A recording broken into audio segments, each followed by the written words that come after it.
Passing energy with your host priest. With your host priest. When this smoke starts yapping, that's it. Priest. When that's it.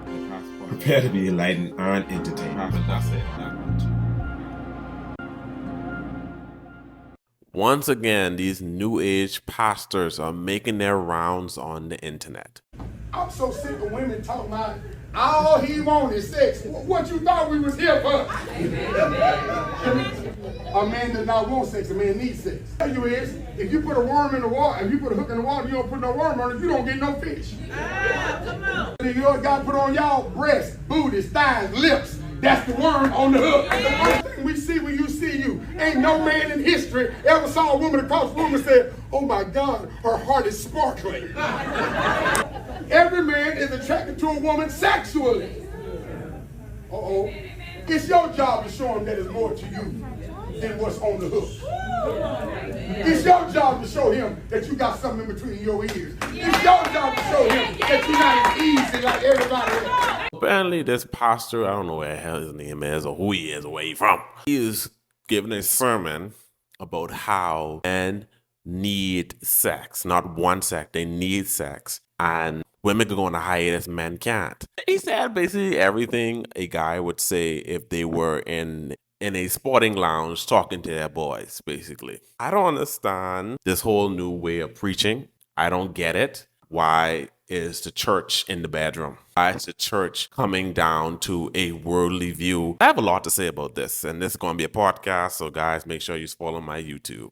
I just feel like, where's the parents? Sex education, how the body works, how you treat your partner, that comes from your parents. Like certain things, it's your parents teach you. Why is the pastor's job to teach you about biblical stance? The pastor's job is to enlighten you about God's word, build a closer relationship with God, how to praise and worship. That is what you come to church for. All these other stuff about sex and everything, you get that either from your parents, because your parents are supposed to be responsible to teach you from young, or you talk among your fellow men, in the ladies' sense, your fellow women. That's those type of conversation you have amongst each other.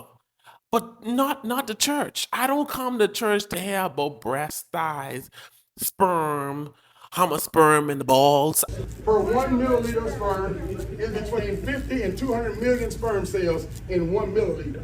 There's a potential between 50 million and 200 million people swimming around in 1 milliliter. Come on. And God has created a man to dispel that seed. I didn't come here for all that. I didn't come here for that. If I want to hear, I went down the street to the local fish fry. If I want to hear about breasts and thighs, I would go to the local club. You gotta put on y'all breasts, booties, thighs, lips. That's the worm on the hook. Certain places you do certain things. These people are not real pastors. These people are not real servants of God. These are worldly people occupying spaces to influence people to follow like sheeps, to give them money inside their pockets. These people are not spiritually charged. This is so sad. And the fact that he's blaming women, that is their responsibility to make sure a man values them. What?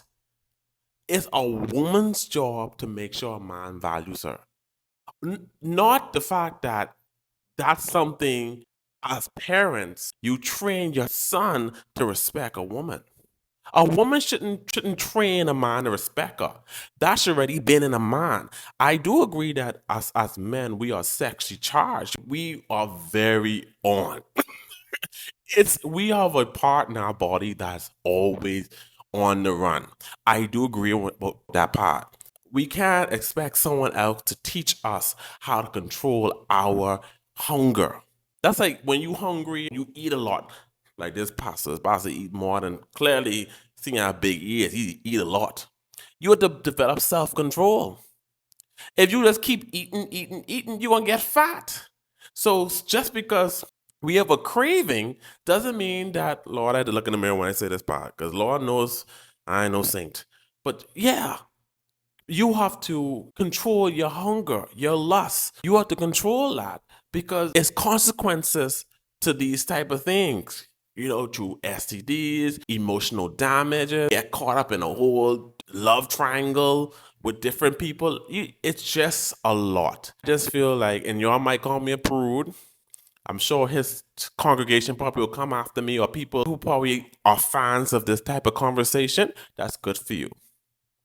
That's good for you. If you resonate with this man, that's fine. To each his own. I just speaking from my point of view, and my point of view is this is trash. This is too worldly. The pastors are becoming your homeboys and homegirl. It's just supposed to be a enlightenment, a elegance, a holy, divine type of energy you're supposed to get from a pastor, a preacher. Not my homeboy who I go on the street, putting up 2 beers. I don't drink beer, but I'm just putting up a little story. Like, come on, it's too worldly, man. Anyway, like I say, let me know what y'all think down below. Yeah, peace.